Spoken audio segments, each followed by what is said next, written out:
Namaku Han Yujin.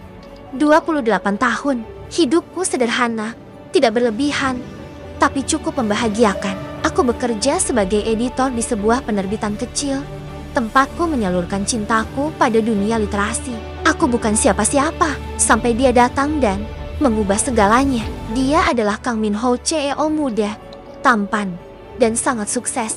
Banyak yang menyebutnya sebagai pangeran dunia bisnis Korea. Jujur saja, aku pun tidak menyangka bahwa dia akan jatuh cinta pada wanita biasa sepertiku. Kami bertemu di sebuah acara peluncuran buku 2 tahun lalu. Saat itu dia datang sebagai investor utama. Sementara aku hanya berdiri di pojok ruangan, sibuk mencocokkan naskah dan nama-nama penulis.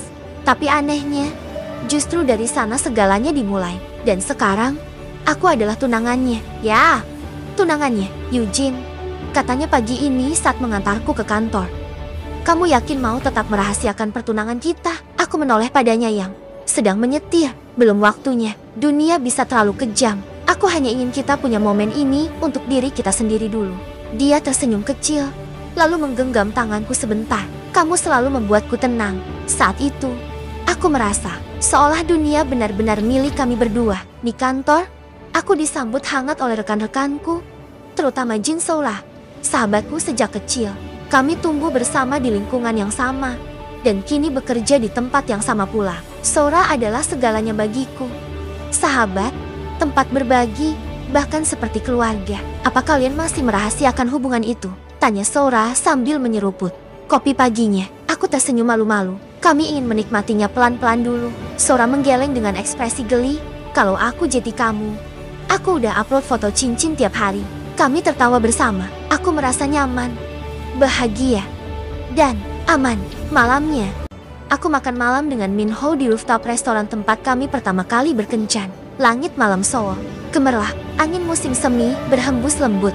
Dia menggenggam tanganku dan berkata, Yujin, tahun depan, aku ingin kita menikah secara resmi, di hadapan semua orang. Tidak ada lagi rahasia. Aku nyaris menitikan air mata. Baik, jawabku, pelan. Aku juga siap. Di pelukannya malam itu, aku percaya bahwa ini akan menjadi perjalanan cinta yang panjang dan indah. Tapi yang tidak aku tahu, cinta yang kupeluk malam itu juga pernah singgah di pelukan sahabatku sendiri. Kalimat itu terus terngiang-ngiang dalam pikiranku di masa kini, walau saat itu aku masih belum tahu apa-apa. Aku hanya ingat malam itu aku tersenyum sepanjang jalan pulang, memeluk angin seolah ingin menularkan rasa bahagia ke seluruh dunia. Keesokan harinya, aku dan Soura pergi berbelanja bersama. Aku ingin mulai melihat-lihat gaun pernikahan. Meskipun belum resmi diumumkan, aku sudah mulai merancang pernikahan kecil yang hangat, penuh buku dan bunga lili putih, bunga favoritku. Soura tampak sangat antusias, bahkan lebih dari aku. Kamu harus coba yang ini, katanya sambil menggandengku ke salah satu butik mewah yang bahkan tak berani kudatangi sendirian. Aku gak yakin cocok pakai gaun semegah ini. Lah, ujarku ragu. Dia menggeleng cepat. Yujin, kamu calon istri CEO Kang Min Ho. Kamu pantas pakai apapun yang paling indah. Aku tersenyum. Aku tidak tahu apakah senyum itu adalah kebahagiaan atau perasaan aneh yang tiba-tiba muncul saat dia menyebut nama Min Ho. Di sela-sela waktu kami mencoba gaun, Soura menerima telepon. Suaranya berubah lembut, nyaris berbisik. Aku tak sempat mendengar dengan jelas.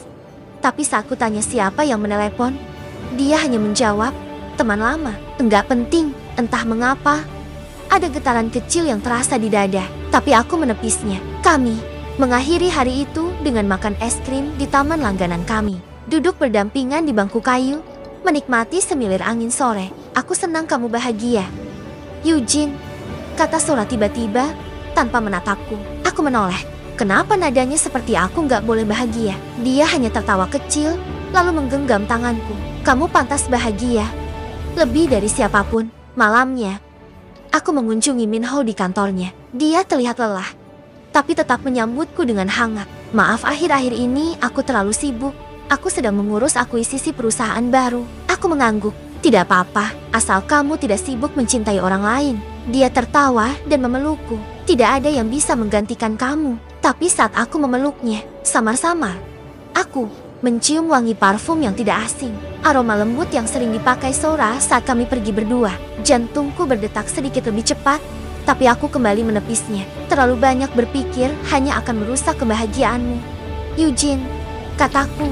pada diri sendiri. Tapi, aku tak pernah tahu bahwa dalam diam, Sora sedang menyimpan sebuah rahasia yang bisa menghancurkan segalanya yang sedang aku bangun. Dan aku tetap tidak tahu karena hari-hariku masih dipenuhi oleh rencana pernikahan, senyum-senyum kecil, dan pesan-pesan cinta dari Min Ho yang datang di sela kesibukannya. Namun perlahan, ada yang berubah. Min Ho mulai sulit dihubungi. Dulu, dia selalu mengangkat teleponku dalam 3 dering pertama. Sekarang, kadang dibalas berjam-jam kemudian. Bahkan dengan pesan singkat tanpa suara. Soal merga, katanya, setiap kali aku bertanya, aku percaya. Tapi entah mengapa, kepercayaanku seperti berdiri di atas lantai yang mulai retak. Suatu malam, aku mengundang Sora menginap di apartemenku. Kami sudah lama tidak begadang sambil menonton drama seperti dulu. Namun malam itu, dia tampak lebih pendiam, matanya sayu, dan setiap kali aku menyinggung soal pernikahanku, dia hanya menjawab dengan senyuman tipis. Semuanya baik-baik saja, kan? Tanyaku sambil memandangi wajahnya yang tertutup cahaya televisi. Dia menoleh cepat. Kenapa tanya begitu? Entahlah, kamu akhir-akhir ini seperti menjauh. Kamu sahabatku. Rah, aku ingin kamu jadi orang pertama yang melihat aku memakai gaun pengantinku nanti. Dia menggigit bibirnya, matanya berkaca-kaca. Tapi kemudian, dia berdiri. Maaf, aku gak enak badan. Boleh tidur duluan. Aku mengangguk, meski dada ini terasa aneh. Malam itu, aku tidur sendiri di sofa sambil memeluk bantal. Merasa sepi di tengah orang yang paling kupercaya. Pagi harinya, aku memasak sarapan favorit Sora, bubur ayam dengan telur rebus setengah matang. Tapi saat aku membangunkannya, aku menemukan Sora terduduk di kamar mandi, memegangi perutnya. Wajahnya pucat, tangannya gemetar. Aku panik. Sora, kamu kenapa? Dia mencoba tersenyum. Mual biasa, mungkin masuk angin. Tapi saat aku melihat ke tempat sampah, hatiku seketika membeku. Di sana, tergeletak sebuah tespek dengan 2 garis merah yang sangat jelas. Sora mendadak bangkit dan mencoba mengambilnya. Tapi aku sudah lebih dulu memungutnya. Tangan kami bersentuhan. Dan dalam sekejap, dunia di sekelilingku terasa hening. Lah, suaraku bergetar. Kamu hamil. Dia hanya menatapku. Tidak berkata apa-apa. Tidak membenarkan. Tidak menyangkal. Aku ingin marah. Aku ingin menangis. Tapi yang paling kuat adalah rasa takut. Karena di hatiku yang terdalam, sebuah suara kecil mulai berbisik pelan. Jangan-jangan anak itu bukan dari pria asing yang tak kau kenal, tapi dari seseorang yang sangat dekat. Terlalu dekat. Aku tidak ingin percaya pada bisikan itu. Tidak ingin membiarkannya tumbuh menjadi tuduhan. Tapi aku juga tidak bisa mengabaikannya karena Sora hanya diam. Dan dalam diamnya, aku merasa kehilangan segalanya. Lah, jawab aku, ucapku pelan, memegangi tespek itu erat. Siapa ayah dari anak ini? Dia menarik napas dalam, tapi tak kunjung menjawab. Lalu dengan suara sangat pelan, dia berkata, aku enggak bisa bilang sekarang. Kenapa? Aku belum siap. Maaf, Eugene, aku enggak pernah berniat begini. Aku menatapnya, wajah yang selalu menenangkanku sekarang menjadi teka-teki paling menyakitkan. Dia masih sahabatku. Tapi entah sejak kapan, aku tidak mengenali isi hatinya lagi. Hari itu aku tidak bisa bekerja. Aku hanya duduk di balkon apartemen, memandangi langit yang mendung. Ponselku berdering. Nama Min Ho muncul di layar. Aku mengabaikannya untuk pertama kalinya sejak kami bertunangan. Aku tak ingin mendengar suaranya. Kepalaku dipenuhi pertanyaan. Apakah mungkin? Apakah benar Min Ho dan Sora? Tidak, mereka tidak akan melakukan itu padaku. Tidak, tapi kalau bukan dia, kenapa Sora tak mau menjawab? Malamnya, Sora keluar dari apartemen tanpa banyak kata. Dia hanya meninggalkan sepucuk surat di atas meja makan. Aku butuh waktu. Aku akan pergi beberapa hari. Jangan khawatir. Dan maaf, karena aku tak cukup kuat untuk bilang semuanya secara langsung. Sora, aku menangis. Tapi air mata itu tidak seperti biasanya. Bukan hanya sedih, tapi penuh kecurigaan, kecewa, dan kehilangan arah. Aku mencoba menelpon Min Ho. Kali ini bukan untuk menanyakan kabar, tapi untuk menemukan jawaban. Panggilan tidak diangkat. Lalu tak lama kemudian, muncul pesan singkat darinya. Maaf, lagi rapat penting. Nanti malam aku telepon. Pesan singkat itu rasanya seperti pukulan yang membuat dadaku sesak. Malam itu, aku membuka laptop. Aku mencari tahu. Aku menelusuri galeri foto, melihat ulang semua kenangan kami bertiga. Aku, Min Ho, dan Sora.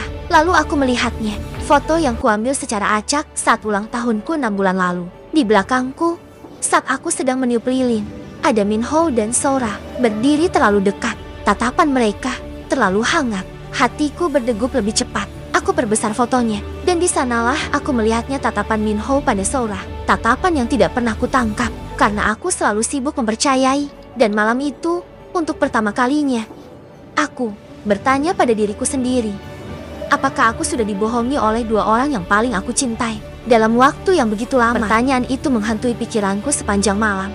Seolah udara pun ikut menyesakkan dada. Aku terjaga di tengah gelap, memeluk selimut, sambil menahan air mata yang sudah tak bisa dihitung lagi berapa kali jatuh. Pagi itu, aku bangun dengan mata sembab dan kepala yang berat. Tapi ada satu hal yang ku tahu pasti. Aku tidak bisa diam. Aku butuh kebenaran seberapapun menyakitkannya. Aku mencoba menelpon Sora. Tidak aktif. Ku kirim pesan panjang tanpa balasan. Aku bahkan mencoba mencari keberadaannya lewat teman-teman kantor. Tapi tidak ada yang tahu. Dia benar-benar menghilang. Lalu aku memberanikan diri menghubungi Minho. Telepon kali ini diangkat. Suaranya tenang seperti biasa. Terlalu tenang. Eugene, ada apa? Maaf, kemarin aku ingin bertemu. Potongku cepat. Sekarang, hari ini, dia diam sejenak. Lalu menjawab, baik, kantorku atau tempat biasa. Tempat biasa, itu artinya rooftop restoran tempat pertama kali dia menyatakan cinta. Ironis, tapi mungkin itulah tempat terbaik untuk mengakhiri sesuatu yang pernah begitu indah. Aku tiba lebih dulu. Angin di atap cukup dingin. Tapi yang paling membuatku menggigil adalah kemungkinan bahwa firasatku benar. 15 menit kemudian, Minho datang. Wajahnya tampak khawatir saat melihatku. Eugene, kamu kenapa? Kamu kelihatan. Aku sudah tahu. Minho, aku menatap matanya. Sora, dia hamil. Dia terdiam. Dan di detik berikutnya, aku tahu. Keheningan itu bukan karena terkejut, tapi karena takut. Aku melangkah satu langkah mendekat. Jawab aku. Minho, apa anak itu? Anakmu. Dia menunduk lama, lalu dengan suara sangat pelan, dia berkata, ya. Dunia seketika terasa berhenti berputar. Langit tetap biru, angin tetap berhembus. Tapi hatiku runtuh. Waktu itu, kita bertengkar. Lanjutnya, kamu pulang ke rumah orang tuamu selama beberapa hari. Aku lelah. Bingung. Sora datang. Dia menenangkan. Aku tak tahu itu akan terjadi. Tapi, aku mengangkat tangan, menyuruhnya diam. Aku tak butuh alasan. Minho, aku butuh kejujuran. Tapi kamu menyembunyikannya. Kalian berdua. Waktu aku tahu Sora hamil, aku syak. Tapi dia memohon agar aku tidak bilang padamu. Dia takut kehilanganmu. Air mata jatuh dari mataku. Tapi aku tidak menyeka. Biar air mata ini menyampaikan semuanya. Lalu apa rencanamu? Menikah denganku? Tapi Jeti, ayah anak dari sahabatku, menjalani 2 kehidupan di belakangku. Dia terdiam. Dan jawabannya yang paling jujur adalah ketidakmampuannya menjawab. Aku berdiri, menatapnya untuk terakhir kali hari itu. Minho, pertunangan ini selesai. Aku ingin pergi sebelum seluruh diriku hancur. Aku meninggalkannya di sana, di tempat pertama aku jatuh cinta.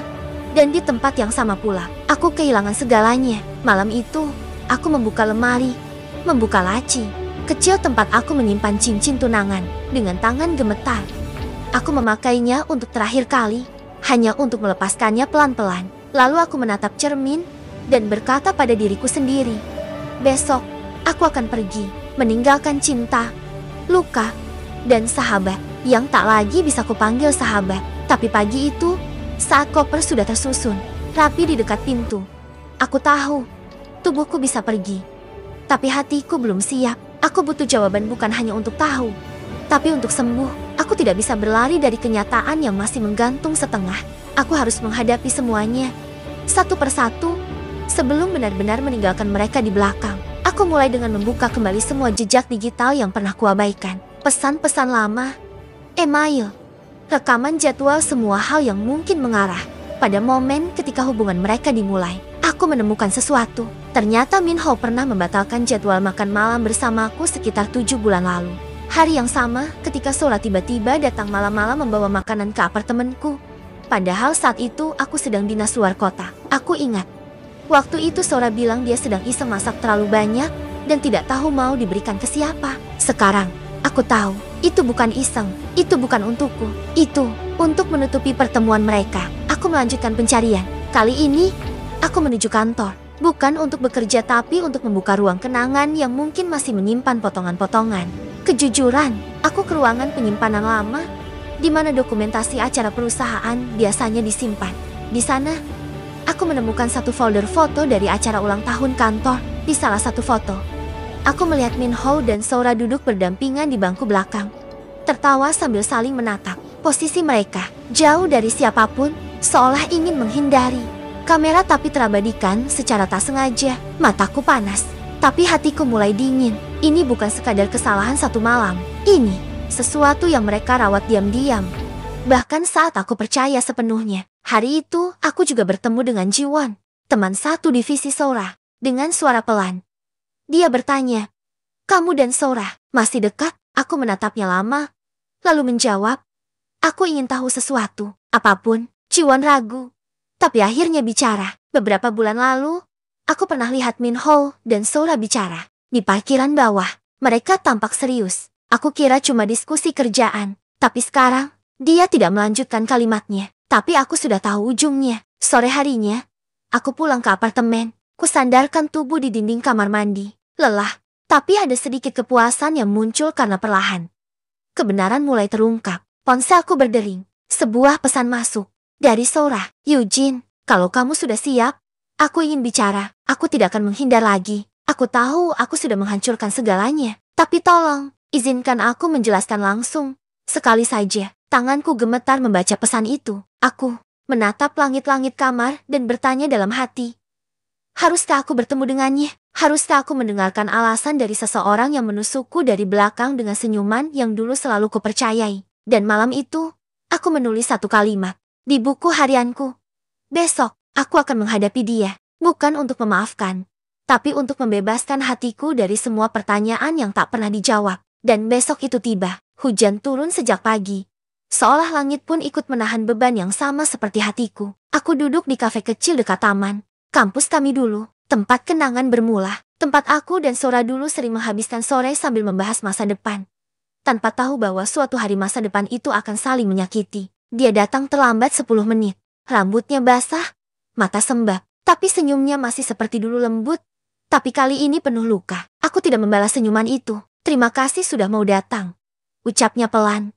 Menunduk. "Aku datang bukan karena aku ingin memaafkanmu. Lah, aku datang karena aku butuh tahu kebenaran. Semua." Sekarang, dia menggigit bibir bawahnya, menahan sesuatu di dalam. Lalu dia mulai bicara. Perlahan, aku nggak pernah berniat mencintainya, Eugene. Tapi malam itu, kami sama-sama lelah. Sama-sama kosong. Dan dia bilang, "Kamu terlalu sibuk." Hatiku mencelos. Kami hanya bicara awalnya. Tapi lama-lama, ada celah. Dan aku masuk ke dalamnya. Aku tahu itu salah. Tapi aku sudah terlalu dalam sebelum sadar aku menghancurkan kamu. Aku menatap matanya, mencari jejak penyesalan yang nyata. "Kenapa kamu gak berhenti?" Tanyaku, suaraku nyaris pecah. Aku mencoba, tapi saat aku tahu aku hamil, semuanya terlambat. Aku mengusap wajahku yang panas oleh amarah, kecewa, dan air mata yang tak terbendung. "Dan Min Ho?" tanyaku, nyaris berbisik. "Apa dia tahu?" Sora menunduk dalam. "Dia tahu." Jawabnya. Jawaban itu lebih menyakitkan daripada semuanya. Bukan hanya dikhianati, tapi dibiarkan diam-diam oleh tunanganku sendiri. Aku berdiri, tubuhku gemetar. "Kamu tahu apa yang paling menyakitkan?" tanyaku dengan napas tersengal. "Bukan karena kamu mengambil Min Ho, tapi karena kamu mengambil kepercayaanku. Dan itu enggak akan pernah bisa kembali." Sora menangis. Tapi aku sudah tidak bisa membedakan apakah itu air mata penyesalan atau hanya sekadar rasa bersalah. Aku berjalan pergi meninggalkannya di kafe itu. Tapi sebelum benar-benar keluar, aku berkata tanpa menoleh, "Kamu pernah jadi bagian terbaik hidupku, Rah. Tapi mulai hari ini, kamu hanya akan jadi bab yang tak ingin ku baca ulang." Malamnya, aku duduk di ranjang sambil memandangi cincin tunangan di jari manisku. Aku belum bicara dengan Min Ho, tapi aku tahu waktunya akan datang. Waktu di mana aku harus berdiri di hadapannya, bukan sebagai tunangannya, tapi sebagai seseorang yang patah karena ia diam saja ketika kejujuran seharusnya diucapkan. Cincin itu terasa semakin berat, bukan karena logamnya, tapi karena makna yang kini tak lagi suci. Setiap kilo peraknya kini mengingatkanku pada kebohongan, pada pengkhianatan, pada luka yang tak bisa diobati hanya dengan kata maaf. Aku tahu aku tak bisa terus diam. Aku harus bicara dengan Min Ho. Harus. Bukan untuk memperbaiki hubungan kami karena aku tidak yakin itu masih bisa diperbaiki, tapi untuk menyudahi segalanya dengan cara yang tegas, meski menyakitkan. Keesokan harinya, aku memutuskan menemui Min Ho di kantornya. Kupilih datang tanpa pemberitahuan, agar dia tak sempat menyusun kebohongan lagi. Ketika masuk ke ruangannya, Min Ho terkejut. Eugene, kamu baik-baik saja? Aku menatapnya. Data, apa kamu bisa jujur kali ini? Dia menelan ludah. Aku nggak tahu kamu bicara soal apa. Aku duduk perlahan, menatap matanya lurus. Aku sudah bertemu dengan Soura. Wajah Min Ho seketika berubah pucat. Nafasnya memburu. Aku tahu semuanya. Min Ho, tentang hubungan kalian, tentang anak. Itu, dia diam. Tak ada bantahan, tak ada pembelaan. Dan keheningan itulah yang paling memekakan hati. Aku cuma ingin satu hal darimu, kataku dengan suara bergetar. Kejujuran. Sekarang, langsung dari kamu. Min Ho menunduk lama. Kemudian, dia bicara. Awalnya aku nggak bermaksud. Aku sayang sama kamu, Eugene. Tapi saat kamu mulai sibuk dengan proyek besar itu, aku merasa jauh. Dan Soura, dia selalu ada. Aku tertawa. Pahit. Dan kamu memilih dia. Di belakangku, bukan memilih. Aku salah. Dan sekarang semuanya sudah terlambat. Aku berdiri, membuka kotak kecil dari tasku. Di dalamnya, cincin tunangan itu berkilau untuk terakhir kalinya di tanganku. Aku tidak akan menikahi pria yang diam ketika sahabatku hancurkan aku dari belakang. Aku tidak akan menikahi pria yang tidak berani jujur. Dan aku tidak akan menikahi pria yang mencintai orang lain meski dia terus menggenggam tanganku. Aku letakkan kotak itu di mejanya dan berdiri. Hatiku gemetar, tapi langkahku tegas. Tapi, saat aku membuka pintu, suara Min Ho mengejarku. Eugene, aku tahu aku salah, tapi aku masih mencintaimu. Aku berhenti, tapi tidak menoleh. Kalau itu cinta, Min Ho, maka aku lebih memilih hidup tanpa cinta seperti itu. Hari itu, aku berjalan keluar dari gedung perusahaan Min Ho, meninggalkan segalanya. Cincin, janji, dan masa depan yang tak lagi bisa kurajut bersama. Aku menangis sepanjang jalan pulang. Tapi tangis itu untuk menyapu luka, bukan untuk melemahkanku. Malamnya, aku menulis dalam jurnal. Ada cinta yang harus dilepaskan. Bukan karena kita berhenti mencintai, tapi karena kita akhirnya mencintai diri sendiri lebih dulu. Kalimat itu terus terngiang di kepalaku.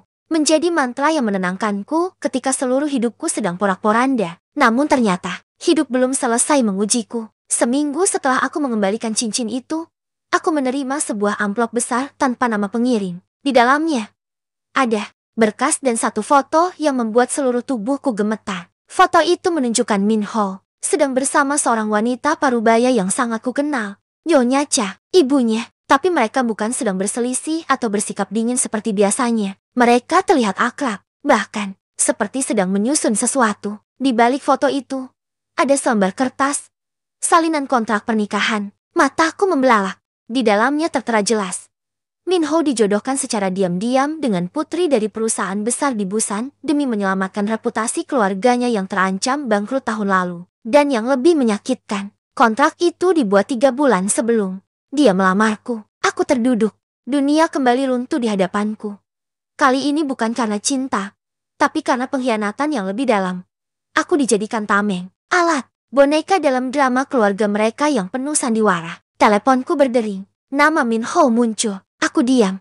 Tak ku jawab. Beberapa menit kemudian, pesan masuk. Kita harus bicara. Ada yang belum kamu tahu. Tolong temui aku malam ini. Di tempat pertama kali aku menyatakan cinta padamu. Hatiku bimbang. Aku sudah terluka terlalu dalam. Tapi, bagian dalam diriku masih menginginkan penjelasan atau setidaknya penutup yang jujur. Malam itu, aku berdiri di tepi Sungai Han. Tempat dia dulu menatap mataku dan berjanji tak akan menyakiti. Tempat yang sekarang hanya mengingatkanku bahwa janji tak lebih dari kata-kata kosong. Min Ho datang. Wajahnya kacau. Matanya sembab. Tapi suaranya tetap tegas. Eugene, kontrak itu benar adanya. Tapi aku menolaknya. Aku memilih kamu. Aku menggeleng. Tak percaya. Lalu kenapa tetap melamarku padahal keluargamu menyusun itu di belakangku? Dan kenapa kamu tetap bertemu Soura? Bahkan saat tahu keluargamu sedang mengatur hidupmu. Aku panik. Aku tertekan. Aku merasa kehilangan kendali. dan Sora muncul saat aku paling lemah. Aku menatapnya penuh luka. Aku bukan pelarian. Minho, aku tahu, dan aku menyesal. Tapi kamu harus tahu satu hal. Ibuku, dia menyuruh Sora mendekatiku. Dia tahu kami dekat sejak kuliah. Dia pikir Sora bisa mengendalikan hatiku agar kembali ke jalur rencana mereka. Dunia kembali berputar di benakku. Jadi semua ini bukan hanya soal cinta, tapi juga rencana yang lebih besar, lebih licik, dan lebih menyakitkan. Aku menatap sungai yang tenang di depanku, lalu berkata lirih, kalau semua ini sudah direncanakan, kenapa kamu tidak pernah melibatkan aku dalam keputusanmu sendiri? Aku bukan seseorang yang bisa kau lindungi dengan kebohongan. Aku pasanganmu. Minho, seharusnya aku juga diajak melawan, bukan disembunyikan. Dia terdiam, dan saat itu aku tahu, hubungan ini tidak bisa diselamatkan oleh cinta saja. Aku melangkah pergi, bukan karena aku tak lagi mencintainya, tapi karena aku mulai mencintai diriku sendiri lebih dari drama ini. Kalimat itu menjadi pegangan dalam langkah-langkahku berikutnya. Aku kembali ke apartemen kecil yang dulu kutinggali sebelum mengenal Minho. Tanpa pelayan, tanpa supir, tanpa bunga mawar yang selalu datang tiap pagi.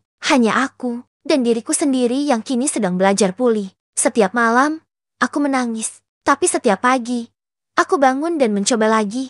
Kupaksakan makan, bekerja, dan tersenyum pada rekan-rekanku. Kupaksa hati ini untuk tidak menoleh ke belakang. Namun hidup tidak semudah itu. Suatu sore, aku melihat Sora di lobi kantor. Perutnya mulai membesar. Tapi wajahnya bukan wajah seorang wanita bahagia yang sedang menanti kelahiran. Dia pucat, lesu, dan tampak seperti bayangan dirinya yang dulu. Aku berniat menghindar. Tapi dia lebih dulu menghampiri. Eugene, kita bisa bicara sebentar. Aku tak menjawab. Tapi tubuhku tetap diam di tempat. Kami duduk di taman belakang kantor, tempat yang dulu sering kami gunakan untuk makan siang bersama. Sora menggenggam tangannya sendiri. Jemarinya gemetar. Aku tahu aku sudah menghancurkan semuanya. Persahabatan kita, kepercayaanmu, semuanya. Suaranya lirih. Aku menatap lurus ke depan. Kenapa kamu lakukan itu?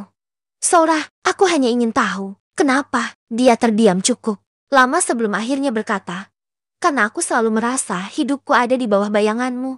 Eugene, sejak kecil, semua orang lebih menyukai kamu. Nilaimu lebih tinggi. Keluargamu lebih harmonis. Bahkan Minho yang dulu hanya lewat sebagai teman, akhirnya memilihmu. Padahal aku lebih dulu mengenalnya. Aku tercekat. Jadi kamu menghancurkan hidupku karena rasa iri. Dia menangis. Aku tidak bermaksud sejauh ini. Tapi setelah tahu aku hamil, aku bingung. Eugene, aku pikir, kalau aku punya bayinya, aku punya alasan untuk tetap tinggal dalam hidupnya. Aku berdiri, hatiku bergetar, tapi suaraku tetap tenang. Sora, aku mungkin belum bisa memaafkan kamu sekarang, tapi aku berdoa, semoga anak yang kamu kandung tidak menanggung dosa ibunya. Malamnya, aku duduk sendiri di kamar.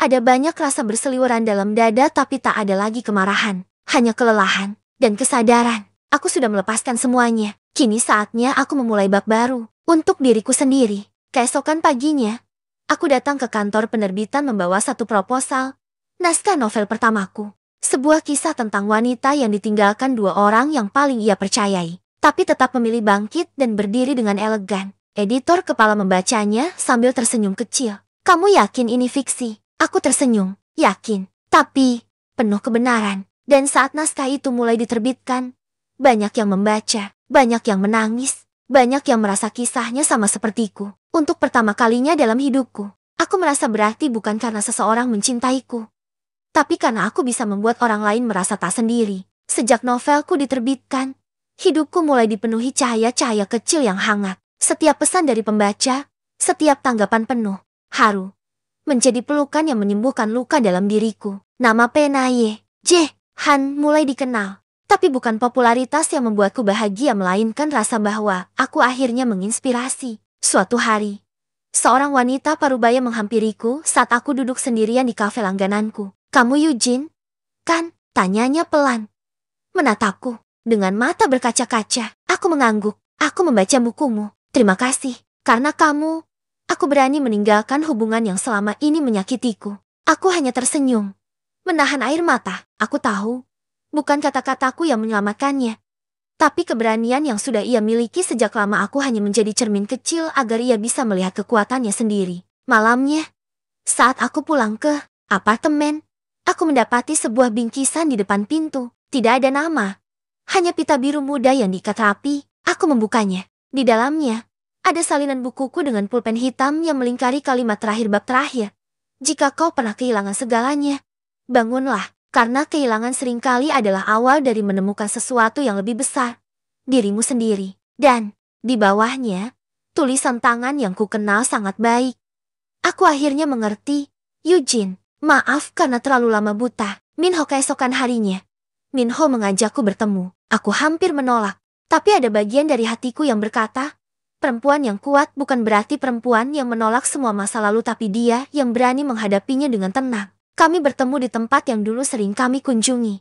Danau kecil di pinggir kota. Saat aku tiba, dia sudah di sana. Tidak lagi dengan jas mahal atau aura CEO-nya. Dia hanya seorang pria dengan mata lelah dan ekspresi jujur. Aku tak datang untuk meminta kembali. Aku hanya ingin kamu tahu bahwa semua yang terjadi salahku. Dan kamu tidak pantas menerima rasa sakit itu. Aku menarik napas dalam. Aku tahu, Minho, dan aku sudah memaafkan kamu. Bukan karena kamu layak, tapi karena aku butuh damai. Dia menunduk. Suaranya lirih. Sora dan bayinya akan aku tanggung jawabkan. Tapi, aku tetap ingin melihatmu bahagia. Meski bukan bersamaku, kami berpisah dalam tenang. Dan saat aku berjalan pulang sendirian, aku merasa, akhirnya, hatiku bebas. Di akhir minggu itu, aku menerima undangan untuk menjadi pembicara di seminar penulis muda. Di sana, aku bertemu seseorang yang baru. Namanya Lee Ji-hoon. Pria biasa, bukan CEO, bukan investor. Tapi caranya mendengarkan, caranya menatap mataku tanpa menilai. Itu jauh lebih mahal daripada berlian. Aku sudah baca tulisanmu. Katanya, kamu menulis seperti orang yang pernah jatuh sangat dalam. Tapi justru itu yang membuat tulisanmu hidup. Aku tersenyum kecil. Dan kamu membaca seperti orang yang bisa melihat luka tersembunyi. Kami tertawa, saling diam, lalu tertawa lagi. Tidak ada tekanan, tidak ada rahasia. Hanya dua orang yang saling mengenal dalam sunyi. Dan untuk pertama kalinya, cinta tidak lagi menjadi tujuan yang kukejar. Cinta hanya datang sebagai bonus dari hidup yang sudah utuh. Kalimat itu terus mengalun dalam pikiranku saat aku berdiri di atas panggung seminar. Wajah-wajah muda menatapku penuh harap, mengingatkanku pada diriku yang dulu penuh tanya, rapuh, tapi menyimpan bara kecil yang siap menyala kapan saja. Setelah aku turun dari panggung, Lee Ji-hoon menghampiriku dengan senyum sederhana. Ia menyodorkan kopi kaleng dingin. Selamat, Kak Eugene. Kamu membuat semua orang di ruangan itu merasa didengar. Aku menerima kopi itu, membalas senyumannya, dan kamu membuatku merasa seperti aku tidak sendiri. Kami duduk di taman kecil, dekat gedung acara. Udara sore yang lembut membuat percakapan kami mengalir pelan. Tidak ada topeng, tidak ada harapan yang dipaksakan.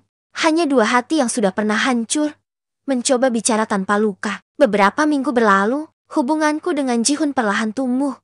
Bukan seperti api yang meledak-ledak, tapi seperti embun yang jatuh perlahan dan meresap. Ia tidak pernah memaksaku untuk melupakan Minho, atau memaksa tempat dalam hidupku. Ia hanya hadir sebagai teman, sebagai pendengar, sebagai seseorang yang memegang tanganku saat aku ragu melangkah. Suatu malam, saat aku terjebak hujan di depan minimarket, dia datang menjemputku tanpa bertanya di mana aku berada. Seolah hatinya tahu. Ji-hoon, bisikku saat di mobil. Aku takut jatuh cinta lagi. Dia tidak menjawab langsung, hanya menatap ke depan dan berkata pelan, maka jangan jatuh cinta, tapi berjalanlah bersamaku.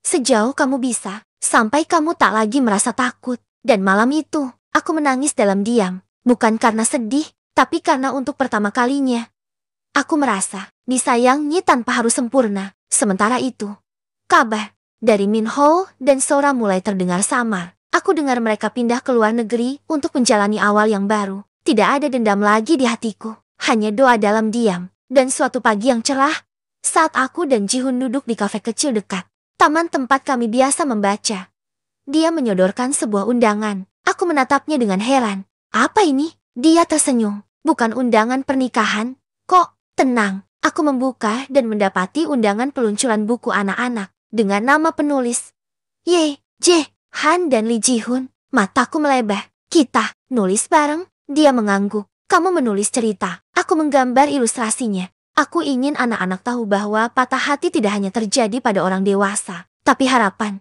bisa hidup di hati siapapun. Aku tidak bisa berkata-kata. Yang bisa kulakukan hanyalah menggenggam tangannya. Dan tahu bahwa perjalanan baruku tidak akan pernah lagi aku tempuh sendirian. Dan benar, sejak hari itu, langkahku terasa lebih ringan.